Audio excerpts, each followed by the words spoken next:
কেন্দ্রীয় লাইব্রেরি থেকে দুনিয়ার যত রাইটারদের বই পড়লাম, আজ পর্যন্ত কোনো লেখক, কোনো রাইটার তাদের বইগুলো 100% সত্য, নির্ভেজাল, ত্রুটিমুক্ত, এই গ্যারান্টি আজও পর্যন্ত দুনিয়াতে কেউ দিতে। বরং এই দুনিয়ার যত রাইটারদের বই পড়েছি, অধিকাংশ লেখকগুলো তাদের বইগুলো সুন্দর করে শেষের দিকে লিখে দিয়েছে, ও দুনিয়ার মানুষেরা, আমাদের লেখা বইগুলো পড়তে গেলে যদি তোমরা কোনো একটি জায়গায় ভুল দেখতে পাও, পৃথিবীর কেউ যদি তোমরা ধরাই দিতে পারো, তাহলে আমাদের বইগুলো আমরা সংশোধন করে নেব, সংস্কার করে নেব, শুধরে নেব। এমন কথা দুনিয়ার রাইটারদের শেষে লেখা থাকে কি থাকে না? কিন্তু মুসলমান ভাইরা আমার, ওই নওহাচিটির কেন্দ্রীয় লাইব্রেরি থেকে আল্লাহ পাক রব্বুল আলামিন তার ছোট্ট গোলামটাকে এই পৃথিবীর রাইটারদের বই পড়ার পাশাপাশি আরেকটি কিতাব পড়ার সৌভাগ্য দান করেছে, যার নাম হলো আল কোরআন। আমি এই কোরআনুল কারীমের 1 নয় 2 নয়, শুরু থেকে শেষ পর্যন্ত আয়াতে কালিমাগুলো তেলাওয়াত করেছি, অর্থগুলো ধাবন করার চেষ্টা করেছি। কিন্তু আমার আল্লাহ রাব্বুল আলামিন এই দুনিয়ার রাইটার, কবি, সাহিত্যিক, বিজ্ঞানীদের মতন তার এই কোরআনুল কারীমের কোনো একটি জায়গায় বলে নাই, বান্দা আমার এই কোরআন তেলাওয়াত করতে গিয়ে যদি তোমরা কোনো একটি জায়গায় ভুল দেখতে পাও, পৃথিবীর কেউ যদি তোমরা ধরাই দিতে পারো, আমি আল্লাহ আমার কোরআনটাকে সংশোধন করে নেব, সংস্কার করে নেব, শুধরে নেব। এমন কথা কিন্তু আজ পর্যন্ত আমার আল্লাহ কোরআনে কোনো জায়গায় বলে নাই। বলেছে বরং আমার আল্লাহ জানে মানুষ বড় চালাক, যার কারণে এই কোরআনুল কারীম নাজিল করার শুরু লগ্নে আজ থেকে 1450 বছর আগে গোটা পৃথিবীর বিজ্ঞানী, কবি, সাহিত্যিক, রাজনীতিবিদদের জন্য তিনি ওপেন চ্যালেঞ্জ ছুড়ে বললেন, দালিকাল কিতাব লা রাইবা ফি, এ কোরআন হচ্ছে সেই কিতাব, এ কোরআন হচ্ছে সেই গ্রন্থ যার শুরু থেকে শেষ পর্যন্ত কোনো একটি জায়গায় এক কিঞ্চিত পরিমাণ ভুল কিয়ামত পর্যন্ত কোনো মানুষ চেষ্টা করে দেখাতে পারবে না। বলেন না কেন সুবহানাল্লাহ? সেই কিতাবের নাম কি? দাওয়াতের নাম কি? আল কোরআন। এই কোরআনের আলোচনা আজকে আপনারা শুনতে এসেছেন, কথা বলেন ঠিক না বেঠিক? এখন এই কোরআনের আলোচনা যারা শুনতে এসেছেন তাদেরকে আমি বলতে চাই, তাদেরকে এটা হচ্ছে তাদের জানা দরকার, এই কোরআনুল কারীম যার আলোচনা আপনারা শুনবেন, এটাকে কেন আল্লাহ তাআলা পৃথিবীতে পাঠিয়েছে, এটা আজ আমাদের সকলের জানা আগে দরকার। কথা বলেন ঠিক কি? কোরআনুল কারীমকে আল্লাহ তাআলা দুনিয়াতে কেন পাঠালেন জানা দরকার আছে না নাই? আমাদের এই বাংলাদেশে অনেকে আমরা মনে করি কোরআন নাজিল হয়েছে শুধু চুমা খাওয়ার জন্য, অনেকে আমরা মনে করি কোরআন নাজিল হয়েছে শুধু ঝাড়ফুঁকের জন্য, আমরা অনেকেই মনে করি কোরআন নাজিল হয়েছে মানুষ মরে যাবে, মাথার কাছে গিয়ে খতম পড়ে তার 14 গোষ্ঠী সহ জান্নাতে ঢোকাই দেব। আসলে কি তাই? একটু আওয়াজ দিয়ে বলে, আসলে কি তাই? আমার আল্লাহ রাব্বুল আলামিন বলছেন, দুনিয়ার মানুষেরা, আমি আল্লাহ পাক রব্বুল আলামিন যেই 30 পারা কোরআনুল কারীমকে দুনিয়ার মধ্যে প্রেরণ করেছি, বান্দা এটাকে আমি চুমা খাওয়ার জন্য পাঠাই নাই, শুধু তাবিজের কিতাবের জন্য পাঠাই নাই, ঝাড়ফুঁকের জন্য পাঠাই নাই, মানুষ মরে যাবে খতম পড়ার জন্য আমি আল্লাহ পাক রব্বুল আলামিন এই 30 পারা কোরআনুল কারীমকে দুনিয়ার মধ্যে পাঠাই নাই। আমি আল্লাহ পাক রব্বুল আলামিন এই 30 পারা কোরআনুল কারীমকে দুনিয়ার মধ্যে প্রেরণ করেছি মিনাজ জুলুমাতি ইলান নূর, অন্ধকার থেকে, জাহিলিয়াতের পথ থেকে এই মানুষগুলোকে মুক্তি দেওয়ার জন্য। এর জোরে বলা যাবে না সুবহানাল্লাহ? দলিল হলো সূরাতুল ইব্রাহিমের 1 নম্বর আয়াত, মিনাজ জুলুমাতি ইলান নূর। আল্লাহ বললেন আমি কোরআনুল কারীমকে দুনিয়ার মধ্যে পাঠিয়েছি অন্ধকার থেকে, জাহিলিয়াতের পথ থেকে মানুষদেরকে মুক্তি দেওয়ার জন্য। বলেন না কেন সুবহানাল্লাহ? এখন অনেকে প্রশ্ন আসতে পারে, হুজুর আমরা তো উম্মি মানুষ, কোরআন হাদিস তেমন একটা জানি না, সেই অন্ধকারের পথ কোনগুলো একটু বলে দিলে ভালো হয়। আল্লাহ তাও বলে দিলেন, অন্ধকারের পথ হচ্ছে শিরকিয়াতের পথ, অন্ধকারের পথ হচ্ছে কুফরিয়াতের পথ, অন্ধকারের পথ হচ্ছে বেদাতের পথ, অন্ধকারের পথ হচ্ছে সন্ত্রাসীর পথ। কথা বলেন ঠিক কিনা? অন্ধকারের পথ হচ্ছে চাঁদাবাজির পথ, অন্ধকারের পথ হচ্ছে মাদকের পথ, অন্ধকারের পথ হচ্ছে ধর্ষণের পথ, অন্ধকারের পথ হচ্ছে নির্বিচারে ভালো মানুষগুলোকে হত্যা করার পথ। কথা বলেন ঠিক কিনা? অন্ধকারের পথ হচ্ছে এই জনগণের ম্যান্ডেট হরণ করে পৃথিবীর কোন একটা চেয়ারকে জোর করে দখল করার পথ। কথা বলেন ঠিক কিনা? অন্ধকারের পথ হচ্ছে সুদের পথ, অন্ধকারের পথ হচ্ছে ঘুষের পথ। এই পথগুলো থেকে মানুষদেরকে মুক্তি দেওয়ার জন্য আজ থেকে 1450 বছর আগে আমার আল্লাহ পাক রব্বুল আলামিন এই কোরআন নামক কিতাবটাকে দুনিয়ার মধ্যে প্রেরণ করেছে। এটা জোরে বলা যাবে না সুবহানাল্লাহ। এটা হলো কোরআন নাজিলের ইতিহাস। এবার আমাদেরকে জানতে হবে এই কোরআনের বিধান মানলে মানুষের লাভ হয় না ক্ষতি হয়? এটা জোরে বলে, লাভ হয় না ক্ষতি হয়? সওয়াব হয় না গুনাহ হয়? আমার আল্লাহ কি বলে দেখেন, আমাদের কথা নাই।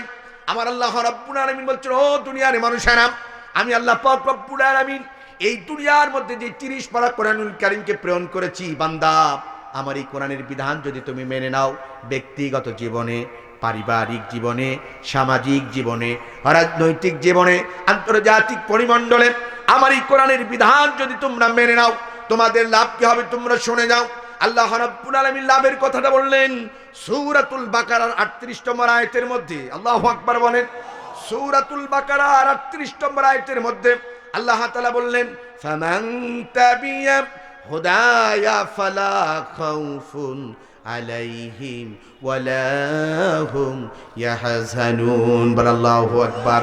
আল্লাহ রাব্বুল আলামিন, ও দুনিয়ার মানুষেরা, আমি আল্লাহ পাক রব্বুল আলামিন যে 30 পারা কোরআনুল কারীমের কিতাবকে দুনিয়ার মধ্যে প্রেরণ করেছি, এই কোরআনের বিধান যদি তোমরা মেনে নাও, আমি আল্লাহ তোমাদেরকে গ্যারান্টি দিলাম, আমি আল্লাহ তোমাদেরকে নিশ্চয়তা দিলাম, এই দুনিয়ার মধ্যে তোমাদের কোনো চিন্তা থাকবে না, টেনশন থাকবে না, তোমরা চিন্তা মুক্ত, টেনশন মুক্ত সমাজের মধ্যে বাস করবা।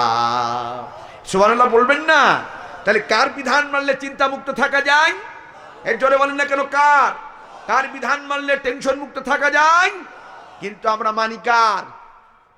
আজ আমরা এই পৃথিবীতে কেউ শান্তি খুঁজি অ্যারিস্টটলের মতাদর্শে, আমরা শান্তি খুঁজি লেনিনের আদর্শে, আমরা শান্তি খুঁজি প্লেটোর মতাদর্শে, আমরা শান্তি খুঁজি কারোর স্বামীর আদর্শে, আমরা শান্তি খুঁজি কারোর বাবার আদর্শে, আমরা শান্তি খুঁজি কোনো মানুষের তৈরি করা আইনের মধ্যে, আমরা শান্তি খুঁজি কোনো চেতনার মধ্যে। কথা বলেন ঠিক কিনা?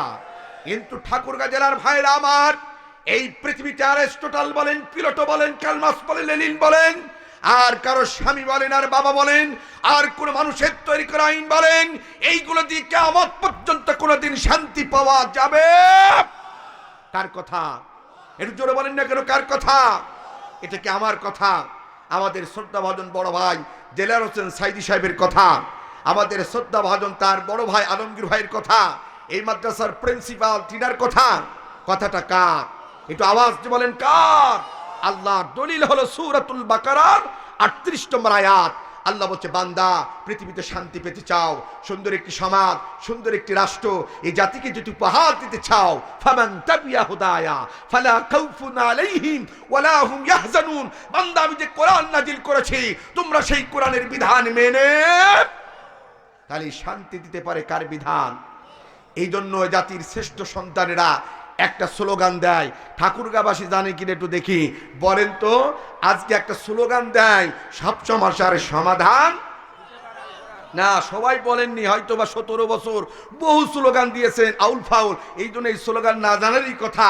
তার কারণ আমরা তো ওই স্লোগান দিয়ে অভ্যস্ত ছিলাম। অমুক ভাইয়ের চরিত্র ফুলের মতন পবিত্র, দেখা যায় নামাজ পড়েন একক্ষ, গাঁজা খায় সাতক্ষ। কতক্ষণ ঠিক তবে ঠিক। আমরা স্লোগান দিয়েছি যে পদবঞ্চিত হওয়ার কারণে নেতারা লেলিয়ে দিয়েছে রাজপথে মশাল দিয়ে, জালো জালো আগুন জ্বালো, অমকের গদিতে আগুন জ্বালাও একসাথে। কতক্ষণ ঠিক তবে ঠিক। এই স্লোগান যারা দীর্ঘ 17টি বছর দিয়েছে, তাদের তো এই স্লোগান জানার কথা নাই। কত বলেন ঠিক তবে ঠিক? তাই আমরা নতুন করে এই স্লোগানগুলো আবার আমরা মাঠে ময়দানে দিতে চাই। বলেন তো, সব সমস্যার সমাধান, একটু জোরে বলতে হবে, সব সমস্যার সমাধান দিতে পারে আল কোরআন। কে বলেছেন এ কথা? এটা কি আমাদের দলীয় কোনো স্লোগান? এটা কি বাংলাদেশের কোনো ইসলামী ব্যক্তির স্লোগান? এটা আমি মনে করি আমার রবের স্লোগান। দুনিয়ার মধ্যে শান্তি যদি পেতে চাও, ফামান তাবিয়া হুদায়া ফালা খাউফুন আলাইহিম ওয়ালা হুম ইয়াহজানুন। বান্দা আমি যে কোরআন নাজিল করেছি, তোমরা সেই কোরআনের বিধানটাকে মেনে নাও। বলেন না কেন সুবহানাল্লাহ? তাহলে এই কোরআনের বিধান মানতে কি আপনারা রাজি আছেন? কারা কারা রাজি আছেন একটু হাত তুলে আল্লাহকে দেখান। মানতে রাজি আছেন? নারে তাকবীর, নারে তাকবীর। আল্লাহ কবুল করুক, বলেন আমিন। এই বিধান মানতে গিয়ে যদি আমার উপরে নির্যাতন আসে, নিপীড়ন আসে, আমাদেরকে যদি কেউ বাঁকা চক্ষু রাঙানো, চোখ দুটো লাল করে আমাদের যদি দিকে তাকায়, আমরা কি বসে থাকবো? আমরা কি ছেড়ে দেব? আমার ভাইরা আমার, আমার প্রিয় রাহবার, বাংলাদেশের তরুণ প্রজন্মের অহংকার, এই জাতির শ্রেষ্ঠ সন্তান, যারা ক্যাম্পাসে ফেন্সিডিল খেত, ইয়াবা খেত, যারা পিতৃতুল্য শিক্ষকে হাত তুলত, আমার শহীদি কাফেলা প্রিয় ভাই যিনি নেতৃত্ব দিতেন সেই কাফেলার, তাদের ছেলেগুলো ক্যাম্পাসের মাটিতে গিয়ে বলতো, হে তরুণ তুমি কি মুক্তি পেতে চাও? আল কোরআন তোমাকে হাতছানি দিয়ে রাখছে। হে তরুণ তুমি কি মুক্তি পেতে চাও? এসব কোরআনের পক্ষে, এতে ইসলামের সুশীতল পতাকা তোলে। ঠাকুরগাঁওবাসী আপনারা দেখেছেন সেই তরুণ প্রজন্ম সন্তানগুলোকে তাদের বুকের মধ্যে বুলেট ছুড়ে মারা হয়েছে, কাউকে ডান্ডা বেড়ি পরিয়ে পারানো হয়েছে, কাউকে দিনের পর দিন রাতের পর রাত রিমান্ডের নাম নিয়ে তারপর অমানসিক নির্যাতন চালানো হয়েছে। কথা বলেন ঠিক কিনা? তারই একটি জ্বলন্ত প্রমাণ বাংলাদেশে আপনাদের পাশেই বসে আছে একজন জীবন্ত শহীদ, আমার বড় ভাই জালালউদ্দিন সাঈদী। কথা বলেন ঠিক কিনা? ইতিহাস 57টি দিন একটানা তাকে রিমান্ডে নেওয়া হয়েছে। উনি যখন রিমান্ডে ছিলেন আমরা ডুকরে ডুকরে কেঁদেছি। আমার আলমগীর ভাইয়ের কাছে মাঝে মাঝে খোঁজ নিতাম, তার মা পাগলের মতন ছটপট করত। আমি যখনই ঠাকুরগাঁও এসেছি সুযোগ পেলেই আলমগীর ভাই সাক্ষী, তেনার আম্মার সাথে কথা বলার জন্য চেষ্টা করতাম। আমাকে বারবার একটি কথা নসিহত করতো, আব্দুল কাদের ভয় পেও না, সাহস জুগাতো, ইনশাআল্লাহ আমার দেলোয়ার একদিন ফিরে আসবে। আমার দেলোয়ার ফিরে এসে লাল সবুজের পতাকার পাশে হয়তোবা কালিমা খুঁজতে পতাকা উত্তোলন করার জন্য আমার সন্তানকে যেভাবে আমি মা জাতির সামনে উপস্থাপনা করেছি, আমার দেলোয়ার আমার বিশ্বাস একদিন এই জাতির নেতৃত্ব দেবেন, এই জাতির পথ ভোলা যুবকদের পথের দিশা হয়ে দাঁড়াবে। কথা বলেন ঠিক কিনা? আজ আমরা আমাদের প্রিয় ভাইকে কাছে পেয়েছি, আপনারা তাকে ভুলে যাবেন? আমরা আমাদের জীবন্ত শহীদকে নিয়ে ঠাকুরগাঁওবাসী একটি পথ চলতে চায়, রাজি আছেন ইনশাআল্লাহ? শুধু ঠাকুরগাঁও নাই, গোটা বাংলাদেশের মানুষ পথ চলতে চায়। কথা বলেন ঠিক কিনা? আল্লাহ পাক রব্বুল আলামিন তেনাকে কবুল করুক, বলেন আমিন। তাহলে আমার আলোচনা শুরুতে 3টি কথা বলেছি। নাম্বার 1, কোরআনুল কারীম একটি নির্ভেজাল কিতাব, এটাকে শুনতে দিতে হবে, শোনার পরিবেশ তৈরি করে দিতে হবে। নাম্বার 2, এ কোরআন নাজিল হয়েছে শুধু ঝাড়ফুঁকের জন্য নাই, তাবিজের কিতাবের জন্য নাই, কোরআন নাজিল হয়েছে মিনাজ জুলুমাতি ইলান নূর, অন্ধকার পথ থেকে মানুষগুলোকে আলোর পথ দেখানোর জন্য। নাম্বার 3, আলোচনার শুরুতেই বলেছি এই পৃথিবীতে শান্তি পেতে হলে কার বিধান মানতে হবে? আল্লাহ সূরাতুল বাকারা 38 নম্বর আয়াতের মধ্যে বলে দিলেন, ফামান তাবিয়া হুদায়া ফালা খাউফুন আলাইহিম ওয়ালা হুম ইয়াহজানুন। বান্দা পৃথিবীতে শান্তি পেতে হলে, সুখী হতে হলে, সুন্দর সমাজ গড়তে হলে আমার এই কোরআনের বিধান মানা ছাড়া বিকল্প কোনো পথ আল্লাহ কবুল করুক, বলেন আমিন। এবার আসুন আমি এখন আমার মূল আলোচনার দিকে যেতে চাই। যেহেতু আমি ছোট মানুষ, বড় আলোচনা করব না, ছোট্ট একটা আয়াত আমি শেষ করতে চাই। আমার আলোচনার টপিকস, আলোচনার আজকে যে বিষয়টি নিয়ে সাবজেক্টে আলোচনা করব, এটা একেবারে সকলের পরিচিত একটি আয়াত, কমন একটি আয়াত। আয়াতটা হলো সূরা নাহলের 90 নম্বর আয়াত। কত নম্বর আয়াত? এদেশের একজন খেটে খাওয়া দিন মজুরও যদি মসজিদে জুমার নামাজ পড়তে যদি যায়, এই আয়াতের অর্থ বুঝুক আর না বুঝুক, মসজিদের মিম্বার থেকে যখন দাঁড়িয়ে খুতবা দেয়, জাতির শ্রেষ্ঠ সন্তানগুলো আমাদের দেশে কোরআন শরীফ পড়া জানুক আর না জানুক, এদেশের এক শ্রেণীর মানুষ যখন ইমামের চেহারার দিকে তাকায় আর খুতবা শোনে, যখনই ইমাম সাহেব এই সূরা নাহলের 90 নম্বর আয়াত তেলাওয়াত করে, তখন তারা বুঝে নেয় এখন আর খুতবার লম্বা হবে না, নামাজ এখনই শুরু হয়ে যাবে। সেই আয়াতটা নিয়ে আজকে আলোচনা হবে। শুনতে রাজি আছেন? আয়াতটা একটা কমন আয়াত, এদিকে তাকান। আউযু বিল্লাহি মিনাশ শাইতানির রাজিম, বিসমিল্লাহির রহমানির রহিম। ইন্নাল্লাহা ইয়া'মুরু বিল আদলি ওয়াল ইহসান ওয়া ইতা'i যিল কুরবা ওয়া ইয়ানহা আনিল ফাহশাই ওয়াল মুনকারি ওয়াল বাগি ইয়াইযুকুম লাআল্লাকুম তাযাক্কারুন। এতটুকু যখন বলে, করিম চাচা অর্থ বুঝুক আর না বুঝুক সেও দাঁড়িয়ে যায় যে এখনই নামাজ শুরু হয়ে যাবে। কথা বলেন ঠিক যাবে? ঠিক? হ্যাঁ, ঠিক যাবে ঠিক। কিন্তু এই আয়াতের অর্থ যদি জাতি জানতো, এই জাতির শ্রেষ্ঠ, এই জাতির মানুষ, এই পৃথিবীর মানুষ যদি আয়াতের অর্থগুলো নিয়ে যদি গবেষণা করত এবং এই আয়াতের যে বিষয়গুলো নিয়ে আল্লাহ তাআলা কথা বলেছে এটা যদি তার বাস্তব জীবনে পালন করত, সে একটা সোনার মানুষে রূপান্তরিত হতো। কথা বলেন ঠিক যাবে ঠিক? আরো জোরে বলেন ঠিক যাবে ঠিক? কি এমন কথা! আল্লাহ পাক রব্বুল আলামিন সূরা নাহলের এই 90 নম্বর আয়াত, ছোট্ট একটা আয়াতের মধ্যে কথা বলেছেন, একটু জানা দরকার আছে না নাই? আমার দিকে তাকান। আমরা এই আয়াতের আলোচনা করার আগে তার সরল অনুবাদটা একটু আমরা একটু নজর করি। আল্লাহ কি বলছেন আয়াতের মধ্যে? আউযু বিল্লাহি মিনাশ শাইতানির রাজীম, বিসমিল্লাহির রহমানির রহিম। ইন্নাল্লাহা ইয়া'মুরু বিল আদলি ওয়াল ইহসান ওয়া ইতা'i যিল কুরবা ওয়া ইয়ানহা আনিল ফাহশাই ওয়াল মুনকারি ওয়াল বাগই ইয়া'iদুকুম লাআল্লাকুম তাযাক্কারুন। সাদাকাল্লাহুল আযীম। এই আয়াতটা কি আপনাদের শোনা আছে তো? আবার বলেন, শুক্রবারের দিন কি ইমাম সাহেব খুতবার মধ্যে বলে কি বলে না? বলে কি বলে না? আমরা একটু স্মরণ বার্তা দেখি, অনেকে একটু শুনেছে আরবিটা, কিন্তু বাংলা অর্থটা অনেকে নিয়ে গবেষণা করি না। আল্লাহ তাআলা কি বলছে দেখেন, আল্লাহ তাআলা বলছেন আউযু বিল্লাহি মিনাশ শাইতানির রাজীম, বিতাড়িত মরদুর শয়তান থেকে পানাহ যাচ্ছি আমরা কার কাছে? আরে জোরে বলেন না কেন, কার কাছে? আল্লাহ তাআলার কাছে। বিসমিল্লাহির রহমানির রহিম, পরম করুণাময় অতি দয়ালু মহান আল্লাহর নামে শুরু করছি। আমরা কোনো কাজ শুরু করব কার নামে? এটা জোরে বলেন না কেন, কার নামে? প্রশংসা করব কার? প্রশংসার উপযুক্ত একমাত্র কে? আল্লাহ। তিনি বলছেন ইন্নাল্লাহা ইয়া'মুরু বিল আদলি। এই আয়াতের অনুবাদ বলছে নিশ্চয় আল্লাহ তাআলা তোমাদেরকে ন্যায় বিচার, এরপরে ইহসান ও আত্মীয় স্বজনদেরকে সাহায্যের নির্দেশ দিয়েছেন এবং সমস্ত অশ্লীল অন্যায় অসৎ কাজ হইতে তিনি নিষেধ করেছেন। তিনি তোমাদেরকে নসিহত করিতেছেন যেন তোমরা এখান থেকে সৎ উপদেশ গ্রহণ করতে পারো। সুবহানাল্লাহ বলবেন না? এটা জোরে বলা যাবে না সুবহানাল্লাহ? এই নসিহতটা করছেন স্বয়ং কে? কথা বলতে হবে কে? আল্লাহ তাআলা তিনি নিজে বলছেন। এই আয়াতের মধ্যে আল্লাহ তাআলা ৬টি বিষয়ে কথা বলেছে। জোরে বলেন কয়টি? ৬টি বিষয়। ছোট্ট একটা আয়াতের মধ্যে আল্লাহ তাআলা ৬টি বিষয়ের কথা বলেছেন, নসিহত করেছেন। তার মধ্যে ৬টির মধ্যে ৩টি তিনি আদেশ সূচক তিনি বলেছেন, ৩টি আদেশ সূচক, এর ৩টি নিষেধ। মোট ৩ আর ৩ কয়টা হলো? জোরে বলেন ৬টা। আমরা এই ৬টা বিষয় এখন জানার চেষ্টা করব ইনশাআল্লাহ।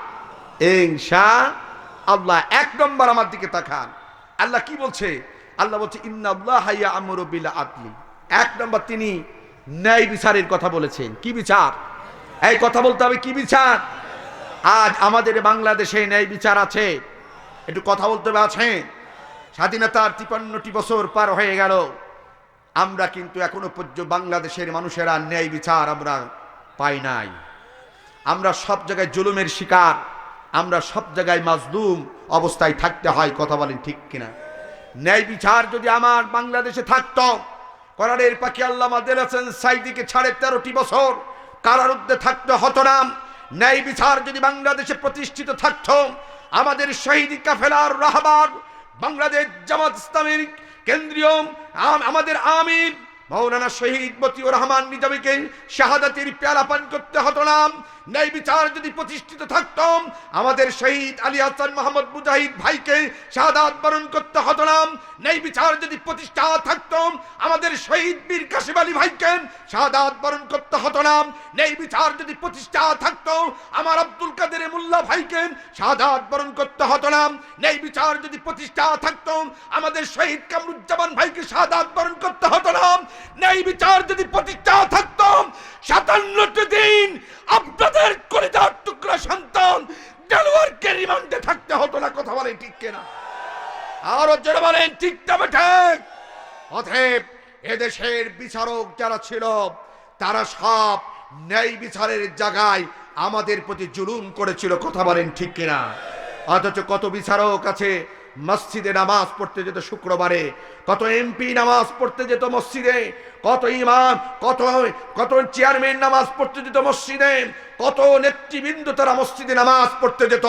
সুললিত কণ্ঠে জাতির শ্রেষ্ঠ সন্তানগুলো এই খুতবাটা জাতির কাছে তুলে ধরে বলতো ইন্নাল্লাহা ইয়া'মুরু বিল আদলি, আল্লাহ নিশ্চয় তোমাদেরকে ন্যায় বিচার করার জন্য প্রেরণ করেছে। কিন্তু আমার দেশের যত বিচারক ছিল, আমার দেশের যত রাজনীতিবিদরা ছিল, শুধু ইমাম সাহেবের খুতবার বিটুকু শুনেছে, কিন্তু তার বাস্তবতার প্রতিফলন ঘটায়নি। কথা বলেন ঠিক না ঠিক? আরো জোরে বলেন ঠিক না ঠিক? তাহলে ন্যায় বিচার এই শব্দটা কি আপনারা কি নতুন শুনছেন? হ্যাঁ, এই শব্দটা কিন্তু ইমাম সাহেব গত জুম্মায় গতকালকেও মসজিদে বলেছে। কি বলেছে না? আর নিজেদের কাছে বিচার বিশ্লেষণ ছেড়ে দিলাম। আপনি যেই দায়িত্ব আছেন, অভিভাবকের দায়িত্ব যারা পালন করছেন, এক একজন বলেন তো আজকে সারা দিনের মধ্যে কে কয়টা ন্যায় বিচার করেছেন? আপনারা বলতে পারবেন? নিজের বিবেক কিন্তু প্রত্যেকটা উত্তর দিয়ে দেবে। কথা বলে ঠিক কিনা? হ্যাঁ, এই জন্য আল্লাহ তাআলা তিনি এই সূরা নাহালের 90 নম্বর আয়াতের মধ্যে এই কথাটা তিনি স্পষ্ট ভাষায় তিনি জানিয়ে দিলেন, আমি তোমাদেরকে নসিহত করছি 6টি বিষয়, 3টি আদেশ সুযোগ। আল্লাহ তাআলা বলছেন, 1 নম্বর, আমি তোমাদেরকে খলিফা প্রতিনিধি হিসেবে দুনিয়ার মধ্যে পাঠিয়েছি। খাও দাও ফুর্তি করো, দুনিয়াটা মস্ত বড়, এর জন্য শুধু নাই, আমি তোমাদেরকে পাঠিয়েছি পৃথিবীর মধ্যে ন্যায় বিচার হক প্রতিষ্ঠা করার জন্য। বলেন সুবহান। ভাইরা আমার, এই ন্যায় বিচার যুগে যুগে যত নবী রাসূল আলাইহিস সালাতু সালাম এসেছে, তারা এই ন্যায় বিচার প্রতিষ্ঠা করেছে। কথা বলেন ঠিক কিনা? সর্বোপরি আমাদের নবী মুহাম্মদ রাসূলুল্লাহ সাল্লাল্লাহু আলাইহি সাল্লাম, তিনি এই ন্যায় বিচার করে সমাজের মানুষদেরকে দেখিয়ে গেছেন। কথা বলেন ঠিক তবে ঠিক। কেন তিনারা এই ন্যায় বিচার প্রতিষ্ঠা করতে তাদের সহজ হয়েছে একটাই কারণ, তারা কোরআন দিয়ে রাষ্ট্র পরিচালনা করত, কোরআন দিয়ে দেশ পরিচালনা করত। আর কোরআন দিয়ে যদি রাষ্ট্র দেশ পরিচালনা করা যায়, সেখানে এই ন্যায় বিচার করা সম্ভব। কথা বলেন ঠিক কিনা? তাছাড়া বাংলাদেশে যতই আমাদের দেশে যতই হাজিয়ার নামাজি, আল্লাহু আকবার বলেন, নবীজি বলছেন, আমার মেয়ে উসামা শুনে রাখো, আমার মেয়ে ফাতেমা যদি আজকে চুরি করতো, আমি মুহাম্মদ সাল্লাল্লাহু আলাইহি ওয়াসাল্লাম থেকে হাত কাটার অনুমতি দিয়ে দিতাম। বলেন না আল্লাহু আকবার। যতই তাহাজ্জুদ গুজারি আর মাথায় পট্টি আর তাসবিহ জাতির সামনে ন্যায় বিচার প্রতিষ্ঠা করার প্রতিশ্রুতি দেখ না কেন, কোরআন যদি বাংলার পার্লামেন্টে না থাকে, কোনোদিন ন্যায় বিচার করা সম্ভব হবে না। কথা বলেন ঠিক কিনা? আমার ভাইরা আমার, তাহলে সেই ন্যায় বিচার বাংলাদেশে কি আপনারা চান? আপনারা কি চান? তাহলে ন্যায় বিচার যদি চান, তাহলে কোরআন বাংলাদেশের পার্লামেন্টে নিয়ে যেতে হবে। রাজি আছেন তো ইনশাআল্লাহ? রাজি আছেন? আমার ভাইরা আমার, নবী মুহাম্মদ সাল্লাল্লাহু আলাইহি ওয়াসাল্লাম তিনি ন্যায় বিচার করেছেন। কি বিচার করেছেন? একটু ছোট্ট ঘটনা দিয়ে আপনাদেরকে জানাতে চাই। নবীজি যখন রাষ্ট্রপ্রধান, তেনার ওই সময় একটা মেয়ে, খুব সম্ভ্রান্ত একটা পরিবারের মেয়ে, নাম ছিল ফাতেমা মাখজুমিয়া। ইনি একটি উঁচু একটি সম্ভ্রান্ত পরিবারের মেয়ে ছিলেন। এই মেয়েটি চুরি করেছে। নবী করিম সাল্লাল্লাহু আলাইহি সাল্লাম শোনার পরে তাকে আদেশ দিলেন, যেহেতু কোরআনের আয়াত, ওয়াসারিকু ওয়াসারিকাতু, চোর ছেলে হোক এবং মেয়ে হোক, উভয়কে কি করে দাও? একটু কথা বলতে হবে, কি করে দাও? হাত কেটে দাও। যেহেতু রাসূল করিম সাল্লাল্লাহু আলাইহি সাল্লাম তার জামানায় চুরি হয়েছে, সেখানে তো তিনি কোরআন বিরোধী বা কোরআনের বিপক্ষে কোনো শাস্তির ব্যবস্থা করতে পারে না। কথা বলেন ঠিক কি? আল্লাহর নবী আখির জামানার পয়গম্বর জনাবে মুহাম্মদুর রাসূলুল্লাহ সাল্লাল্লাহু আলাইহি সাল্লাম তিনি ঘোষণা করলেন, এই ফাতেমা মাখজুমিয়া সম্ভ্রান্ত পরিবারের মেয়ে, মদিনার যত বড় ধনী মেয়ে হোক না কেন, যত উঁচু বংশের মেয়ে হোক না কেন, তাকে হাত কেটে দেওয়া হোক। এই ঘটনা যখন মদিনায় ছড়িয়ে গেল, মদিনার সাহাবীদের মধ্যে কিছু কথা শুরু হয়ে গেল, এটা তো একটা সম্ভ্রান্ত পরিবারের মেয়ে, একে যদি হাত কেটে দেওয়া হয় আমাদের ডিস্টার্ব হতে পারে, দিন প্রচার করা আমাদের জন্য কঠিন হতে পারে। কয়েকজন সাহাবী মিলে সিদ্ধান্ত নিলেন, আল্লাহর নবী আখির জামানার পয়গম্বরের কাছে যদি একটু এই মেয়েটার শাস্তিটা লঘু করার জন্য, হালকা করার জন্য যদি সুপারিশ করা যায় তাহলে বড় ভালো হয়। কাকে করা যায়? কিছু সংখ্যক সাহাবী চিন্তা করলেন, পাশেই ছিল হযরতে যায়েদ ইবনে হযরতে উসামা ইবনে যায়েদ রাদিয়াল্লাহু তাআলা। নবী তাকে খুব মহব্বত করতেন, ভালোবাসতেন। সব সাহাবীগুলো বললেন, ও উসামা ইবনে যায়েদ, আল্লাহর নবী তোমার কথা শুনে তোমাকে বড় ভালোবাসে। এই ফাতেমা মাখজুমি একটা সম্ভ্রান্ত পরিবারের মেয়ে, সে চুরি করার অপরাধে নবীজি তাকে হাত কাটার আদেশ দিয়েছে। আপনি একটু যান, যেহেতু নবী আপনাকে মহব্বত করে, তাকে যেন এই রায়টা কার্যকারী থেকে একটু ফিরে হালকা কোনো একটা আইন দিয়ে তার কার্যকারিতা যেন করে। উসামা ইবনে যায়েদ রাদিয়াল্লাহু তাআলা সাথীদের কথা অনুযায়ী আল্লাহর নবীর কাছে চলে গেলেন। নবীজি হযরত উসামা ইবনে যায়েদকে দেখা মাত্র সালাম দিলেন, এরপরে পাশে বসতে দিলেন। ডাক দিয়ে বললেন, উসামা কিছু বলবা নাকি? আল্লাহু আকবার। নেতাদের চরিত্র এমন হওয়া দরকার। আমাদের দেশে এমনও নেতা আছে, বাড়ির মধ্যে ঢোকার আগে বলে তাড়াতাড়ি সরে যা, আছে না নাই? হ্যাঁ, এখন টাইম নাই, ওদিকে যা, এই গেট দরজা লাগাই দে। আমরা সেই নেতা দেখতে চাই, এ বসতে ঘরের দরজার সামনে উন্মুক্ত গেট থাকবে। কথা বলে ঠিক কিনা? আমরা এমন নেতা দেখতে চাই যে রাস্তায় দাঁড়িয়ে একজন গরিব মানুষের কথা শোনার জন্য চাতক পাখির মতন চেয়ে থাকবে। কথা বলেন ঠিক কিনা? ঠিক। আমরা এমন নেতা দেখতে চাই না যেই নেতাদের কাছে একটা শাড়ি আর ডাকাতের লুঙ্গি আনার জন্য পদতলিত হয়ে আমাদেরকে নিহত হতে হয়। কথা বলেন ঠিক কিনা? আজ বাংলাদেশে আমরা দেখেছি অনেক নেতা, তারা যাকাত ঠিক মতন দেয় না। ঘোষণা করে দেয় কর্মীদেরকে, আগামীকাল নেতা আসবে ঢাকা থেকে, ডাকাতের শাড়ি আর লুঙ্গি দেবে। কি দেবে বলে? শাড়ি আর লুঙ্গি দেবে।